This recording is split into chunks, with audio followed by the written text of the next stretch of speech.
Hi, this is Golden Flower with part 3 of cultural revolutions and the death of the individual and culture. I wanted to use Italian Americans as an example. Italian Americans started coming from, obviously, Italy in all parts, mostly from southern Italy, late 19th, early 20th century. Most of them were on their way to New York. Some landed in Philadelphia, Boston, and those areas.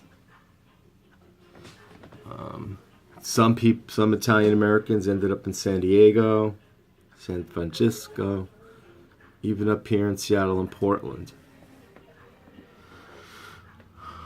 Now, what's interesting, and this is going to be a fun thing to think about, when the Italian American immigrants first came over to America, they were really mocked and made fun of. People made fun of our food. They thought it was too greasy. That's where the term grease ball came from. We were called wops, which means without a passport. We were called guineas, which I think is something like, isn't that like a guinea, like what's a guinea worth? Or maybe a guinea pig? I don't know. Among other things. Oh, what else? Stinky garlic breath people. You know, they hated our coffee. It was too strong. And let's be specific about whom I'm speaking of. And we're talking about who they thought they were, the owners of America, white empowered Protestants. So the elites really detested any of the populations other than theirs, but they were more than happy to put us to work in their factories, which is why they had an open enrollment, so to speak, for immigrants, from Italy. Historical fact, Naples and Vesuvius, everybody's heard of that, right? Mount Etna. 1908, there was a terrible earthquake which triggered volcanic eruption, which triggered a tsunami. The southern Italian economy was in tatters because they retooled things up north where they were getting cheaper labor. Anyway, everybody was broke. So it was a great combination. America needed workers in their burgeoning industrial age. Italians, Irish, some Germans, but mainly Italians were needed. Jewish people. We lived in neighborhoods, and as I said, we were degraded, the Jews as well. Now, the progeny of the same people that made fun, mocked, laughed at our food go to these shishi shishi means thank you in Chinese. No. These upper class, expensive restaurants to get a bowl of pasta vajol. That it's basically macaroni and bean soup, which was what we ate because we didn't have a lot of money. I was raised by my grandmother and grandfather, who were directly influenced by the 19th century. They were born in 1909 and 1906. So my great-grandparents were the first immigrants that came here.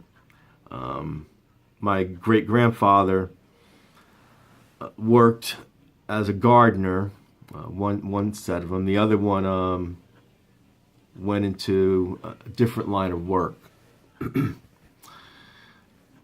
didn't leave much open to us. But now, the kids of these people, and this is hilarious, they're eating peasant dishes that the Italians bought and their group thought were disgusting. So, and Italians have we have interbred. Interbred. You marry Americans from all different walks of life. We don't learn the language. After 3, 4 generations here, maybe even 5 for some families, everyone is assimilated. In fact, some Americans changed their last name. I have a group, Francino. One of my grandmother's cousins changed his name from Francino to Falcone. I mean, from Francino to Franklin.